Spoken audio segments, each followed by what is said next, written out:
युवा महाराष्ट्र प्रतीक युवकर आदर्श राज्यसभा सांसद श्रीयुक्त मानस मंगराज महोदय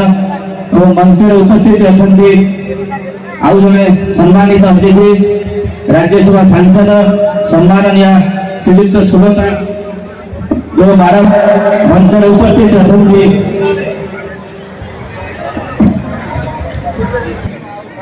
अंतकेश्वर मकर महोत्सव आम परंपरा आम ऐतिह्य आम संस्कृति सबको बजाय रखी आज हजार हजार दर्शक ये उपस्थित अच्छा अनुष्ठान जो युवक मैंने परिश्रम कर सजबाज कर बढ़िया मंचटे कर समस्त हृदय धन्यवाद देवी और अट्री माटी मत ये सुजोग दे मंच में बसवा गीत कहना माटी की नमस्कार करुच्छे तार उदाहरण आपंकर अट्री महोत्सव हजार हजार लोग आपने समस्त उपस्थित होती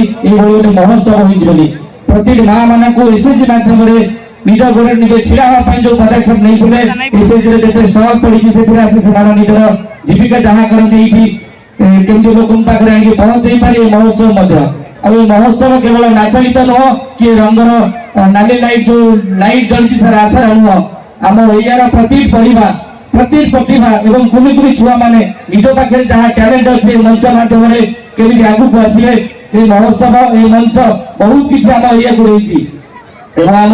अंचल जो महोत्सव हुए अंचल चतुर्पार्श्व समस्त लोक मैंने उत्साहित अपेक्षा कर महोत्सव हम मो निश्चित धन्यवाद देवी आज जो सभापति अच्छा आपंकर विधायक श्रीजुक्त प्रदीप कुमार साहू महोदय को अनुष्ठान समस्त युवक मान महोत्सव को उज्जीवित रखते सारा जीवन आगे आगे नियंतु ये वक्तव्य रखुची।